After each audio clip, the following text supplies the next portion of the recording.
Il y a beaucoup de gens qui disent que le pays va devenir ingouvernable et Macron va rien pouvoir passer. Quand Macron va dire qu'il faut faire un budget austéritaire, parce qu'il y a eu le quoi qu'il en coûte, la dette explose, il faut réduire les déficits, la droite va dire nous aussi, parce que la droite est toujours pour la baisse des dépenses publiques. Les économies sur l'éducation, sur les aides sociales, la droite est pour, le RN, une grosse partie sera pour aussi, parce qu'ils vont dire les aides sociales, c'est la pompe aspirante à l'immigration, etc. Et donc là, vous passez ça tranquille, vous l'avez votre majorité là. Bonjour tout le monde et bienvenue pour ce nouvel Instant Porcher. Je suis ravie de vous retrouver. Comme chaque semaine, on va avoir des choses à dire, analyser et décrypter avec tous ces discours qui gravitent autour de nous, où parfois on peut s'y perdre. Notre meilleure arme démocratique, c'est de les connaître et de les comprendre. Au programme aujourd'hui, évidemment, le second tour des législatives historiques, c'est l'Instant Porcher.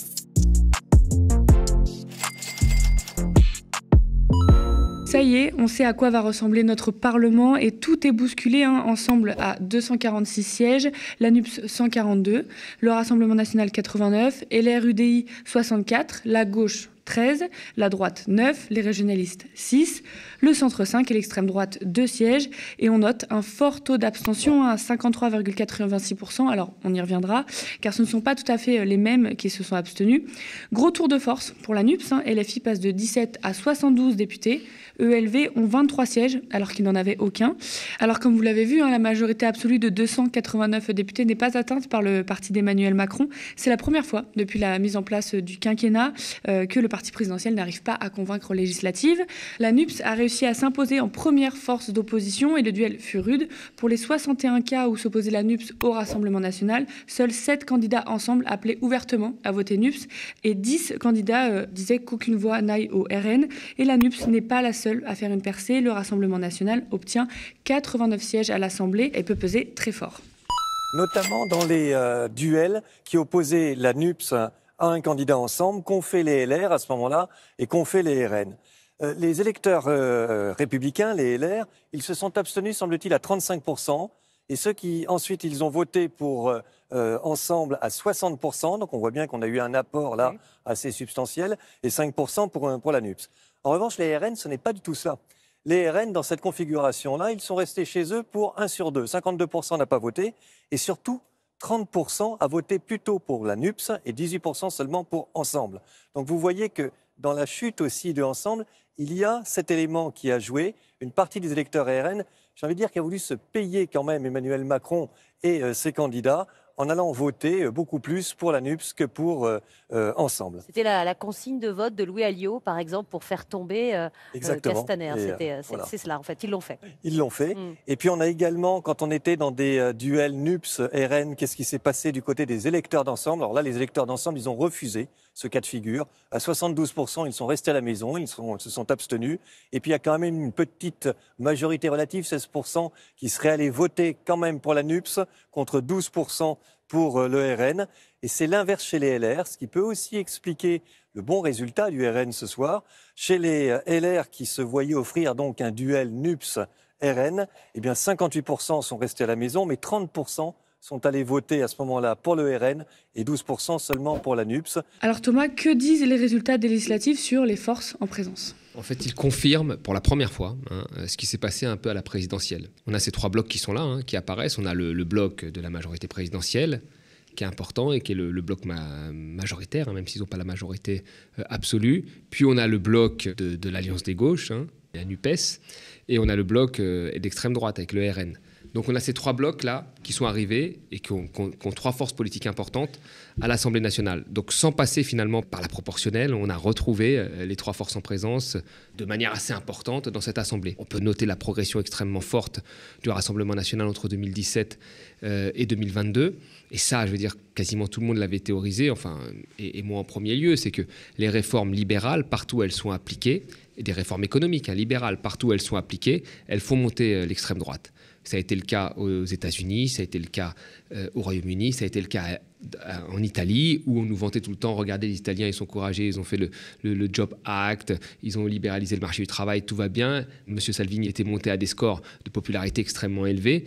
Et là, ça a été pareil, on a eu un quinquennat où on nous dit que Macron n'a rien fait. En fait, c'est faux. Macron, il a fait énormément de choses. Il a baissé la fiscalité sur les très riches, il a passé les lois travail, il a baissé le nombre de fonctionnaires. Il a vraiment mené une politique qui a augmenté les inégalités et donc qui a fait monter l'extrême droite. Et là, on en voit le résultat. La progression la plus forte en termes de députés et celle de l'extrême droite. Et tant qu'on aura un président qui appliquera, on va dire, une économie plutôt libérale, vous avez de l'autre côté les extrêmes, et notamment en premier lieu l'extrême droite, qui monte. Donc là, on a finalement une assemblée qui représente les forces en présence aujourd'hui en France, qui sont divisées en 3 blocs. Bah, tu le dis un peu, mais beaucoup hier saluaient la mise en place d'un régime parlementaire. Est-ce qu'on doit s'en réjouir quand on voit l'énorme place du RN dans ce Parlement, en termes de lois après qui vont être votées? Moi, je pense que c'est absolument pas bon pour la démocratie quand vous avez quelqu'un qui va toujours au deuxième tour, enfin qui a été en 2007 au deuxième tour et qui se retrouve sans groupe à l'Assemblée.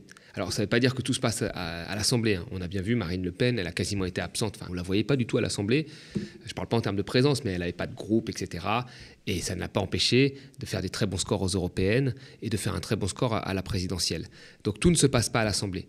Mais quand on fait 35% des voix, comme c'était le cas en 2017, on doit normalement avoir un certain nombre de députés.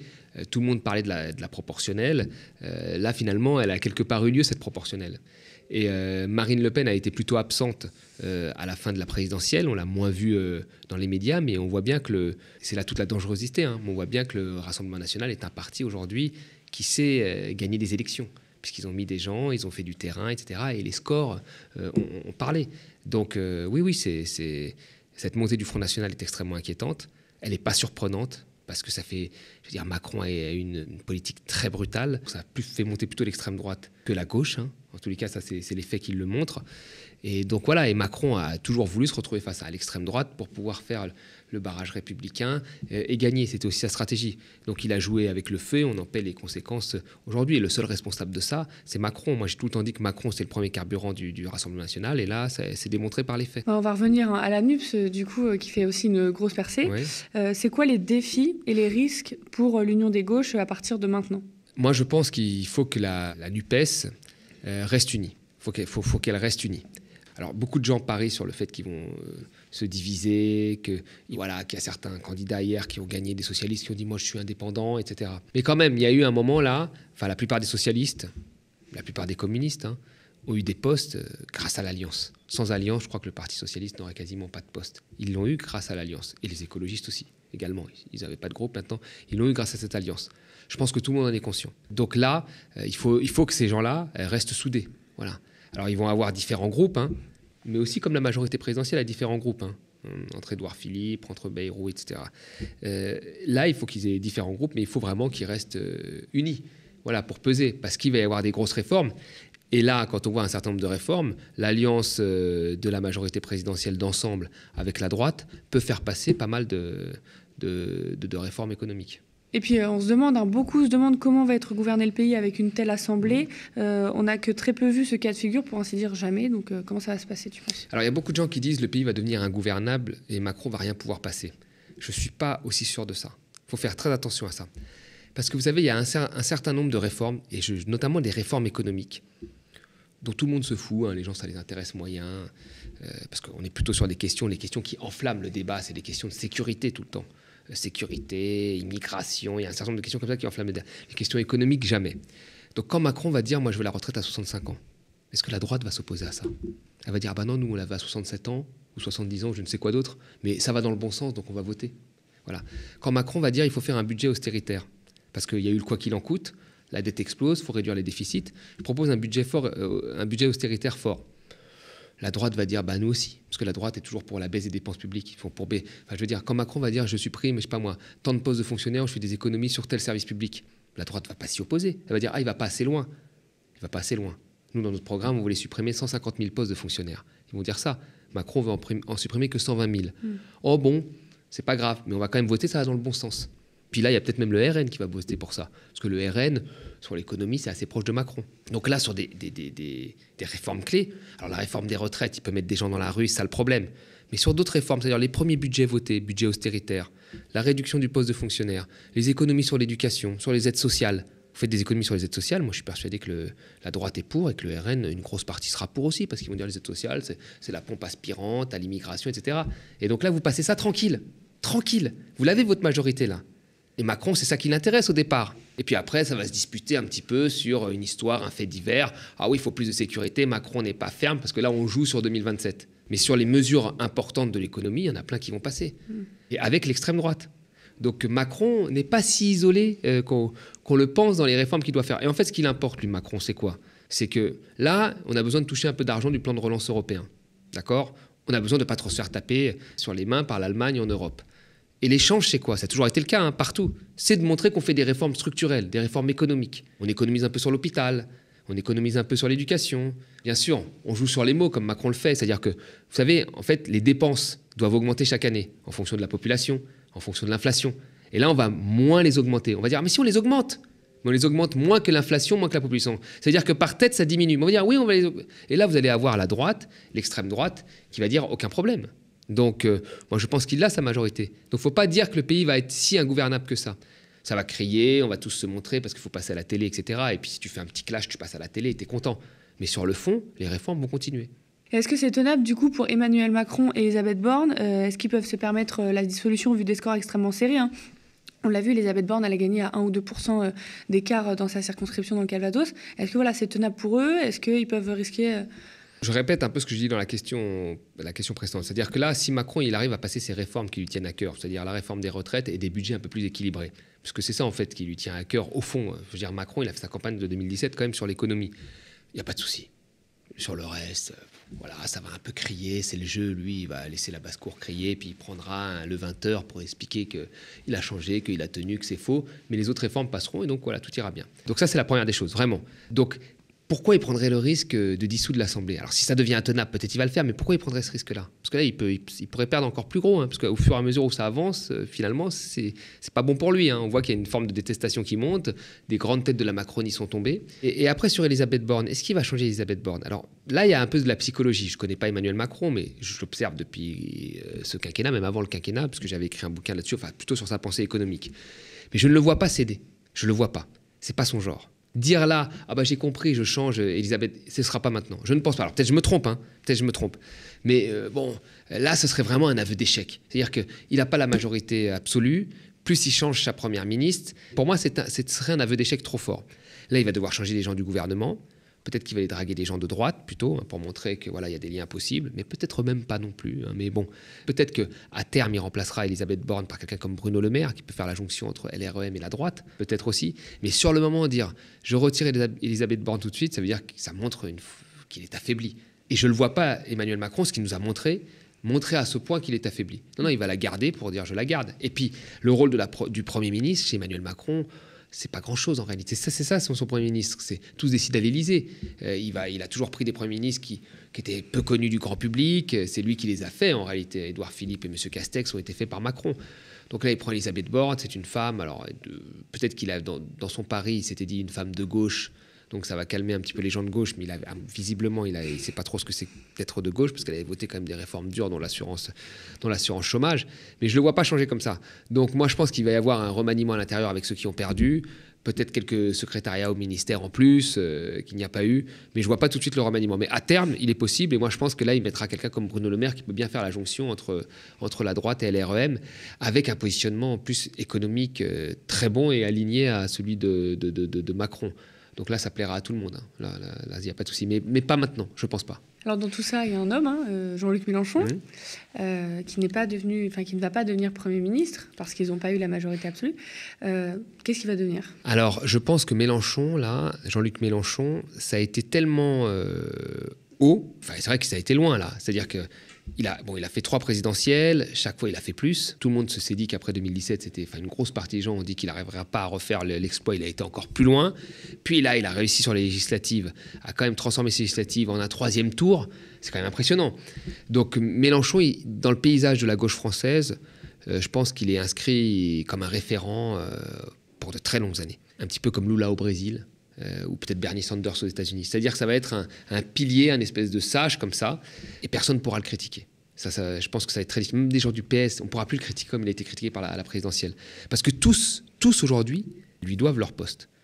Donc Mélenchon va devenir comme ça un personnage qui va planer au-dessus de la gauche, et on sera content, quand on se présente dans les prochaines présidentielles, d'avoir l'aval de Mélenchon que l'on mettra à côté, etc. Moi, je suis persuadé que ça va devenir ça. Après, voilà, là, il est essentiel dans l'alliance, c'est-à-dire que c'est lui qui incarne quand même toute cette alliance. Donc, je pense que sur les prochaines les prochains mois, un an, on n'arrive pas à identifier, mais au moins pendant un an, c'est lui qui va être un peu chapeauter ça, etc. Et puis après, se posera quand même une autre question, parce que comme il ne se présente pas à la prochaine présidentielle, et que la politique a horreur du vide, et que les hommes politiques et les femmes politiques sont ce qu'elles sont, c'est-à-dire qu'elles voient souvent le prochain coup, je pense qu'à partir de 2023-2024, il y a beaucoup de gens qui vont se positionner pour 2027. Mais ça va être pareil chez Ensemble. C'est-à-dire que là, Macron ne va pas pouvoir se représenter, et ils vont se positionner. Et après se pose la question du passage de relais de grands hommes politiques comme ça. C'est très difficile de passer derrière un Mélenchon, comme ça doit être très difficile de passer derrière un Macron en réalité. Donc là, il y a le passage de relais où il y a, après moi, le déluge. Non mais c'est vrai, là il y a des questions. Donc soit on passe le relais, soit on se dit je passe pas le relais et on verra. Donc ça c'est des vraies questions qui vont se poser.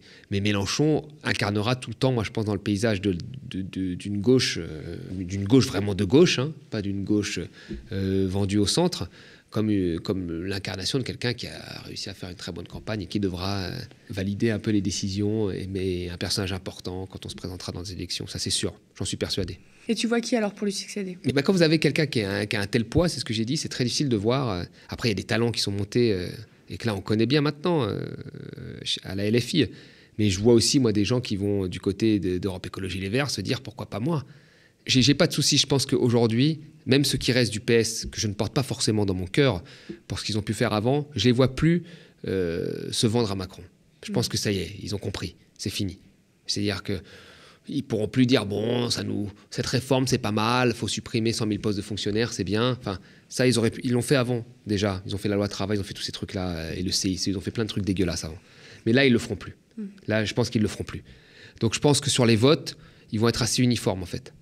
Europe Écologie Les Verts également. C'est-à-dire sur les votes, je parle encore une fois de la partie économique, qui est la partie dont personne ne parle, mais qui est la partie où tout le monde s'est pris des trucs horribles ces dernières années. On en parle tellement peu, hein, je rappelle quand même qu'on en parle tellement peu, que quand il y a eu la deuxième réforme sur la loi travail, il y a eu des gens comme Griveaux, qui vient du PS, qui ont été capables de dire que le droit du travail n'avait pas changé, alors qu'il y avait eu 165 réformes les 13 dernières années sur le droit du travail, mais sur l'ensemble des champs liés au travail, mais ils disaient que ça n'avait pas changé. Donc, vous voyez, ça, c'est des gens de gauche qui pensaient comme ça. Mais là, je pense qu'ils vont être assez uniformes sur le fond, mais à un moment, on va se poser quand même la question de 2017. Et ces gens-là ont ça en ligne de mire. Non, 2027. Ils ont ça en ligne de mire. Et à partir du moment où ils ont ça, c'est la bagarre. Et dans les partis, ça je le rappelle aux gens, l'ennemi il n'est pas dans un autre parti, il est à l'intérieur de ton parti. Tu élimines les gens de ton parti pour que toi tu puisses monter. C'est ce qui s'est passé, Sarkozy, Villepin, enfin et ainsi de suite, toutes les histoires, Hollande et d'autres. Et voilà, donc c'est ça le truc. Donc là, moi j'ai peur qu'au bout d'un moment, il y ait ce truc, parce qu'il n'y a plus de chef, mais ça n'arrivera pas tout de suite, je pense. Et sur les votes, ils seront assez uniformes. Mais à terme, c'est ça le vrai risque. Et c'est aussi le risque au centre. Donc ça va être, à mon avis, 5 ans qui vont être extrêmement mouvementés. Tant dans les débats, ce qui est une bonne chose, parce que la démocratie, il faut qu'il y ait du débat, il ne faut plus qu'il y ait des gens qui votent comme des Playmobil. Et puis aussi après sur les ambitions de chacun, qui pourraient être parfois un petit peu difficiles en interne. Merci beaucoup d'avoir suivi cet Instant Porcher. Et si le média tient, c'est grâce à vous qui avez choisi de soutenir un média différent, une information indépendante. Soutenez-nous sur lemediatv.fr/soutien. Nous sommes ravis de décrypter l'actualité avec vous et avec Thomas chaque semaine. Merci de toujours nous suivre. Merci pour tous vos pouces en l'air et vos commentaires sous la vidéo. Spectateurs, abonnés, donatrices et sociaux, je vous dis à la semaine prochaine. Au mois de mars, le média était au bord du gouffre. Et il s'en est fallu de peu pour qu'il disparaisse. Mais grâce à votre mobilisation, nous avons tenu bon. Merci à vous. Grâce à vous, nous avons pu produire 150 matinales avec 200 invités qui ont réuni près de 30 millions de vues. Nous avons respecté l'engagement du manifeste du média. Malgré nos modestes moyens, nous avons combattu la haine de l'extrême droite, la violence de la Macronie, mais aussi les mensonges des grands médias. Que la manifestation soit déclarée ou non, on a le droit de dire stop, de dire non dans la rue. C'est un droit, c'est légal, et voici la réponse. Quand j'entends le mot violence policière, personnellement, je m'étouffe. Je n'ai pas besoin de vérifier que la France soit prête. La France est prête. Et elle est prête parce que nous avons un système de santé extrêmement solide. Depuis 3 ans, rien n'a été fait pour l'hôpital. Moins de lits, moins de personnel qu'en janvier 2020. Est-ce que c'est un scandale que l'État, des ministères, puissent avoir recours à des cabinets de conseil? Je vois pas comment on peut pas parler de détournement d'argent public, puisque notre argent public de contribuables n'a servi à rien. Comme vous le voyez, le média a toujours mis l'église au centre du village. Il a donné de la voix aux engagés, aux révoltés, à tous les combats oubliés d'une presse mainstream qui ne donne la parole qu'aux puissants et aux prêcheurs de haine. Au moment où Emmanuel Macron commence son second quinquennat, et même si les législatives peuvent le freiner, nous avons plus que jamais besoin de médias de résistance, libres et gratuits. À la rentrée, nous allons revenir encore plus fort, encore plus impertinent. Après avoir fait irruption dans le monde merveilleux des matinales mainstream, nous vous proposons un tout nouveau projet, plus décapant encore, nous incruster dans la case du 18-20h. C'est le fameux soir où elle vous accuse de viol? Il s'est rien passé. Il s'est rien passé, cher Yann. On a l'impression que vous avez quand même un mental d'acier. C'est sûr que c'est un parcours pas commun. Est-ce une bonne chose? Non, à voilà, 80%. Voilà les gars, et je vois sur les réseaux, c'est un truc de fou. Vous avez envie de voir autre chose le soir en rentrant à la maison? Eh bien nous aussi. C'est pourquoi nous vous proposerons dès la rentrée une émission à 18h qui s'appellera Toujours debout. Alors non, ce n'est pas une reprise de la chanson de Renaud. Ce n'est pas non plus un hommage à Valérie Pécresse. Debout! Toujours debout sera un tout nouveau terrain de débat, de critique de l'actualité politique sans détour, avec un regard neuf, un ton décalé, à contre-courant de ce que l'espace médiatique nous sert jusqu'ici, avec des reportages de terrain et des chroniques sans concession.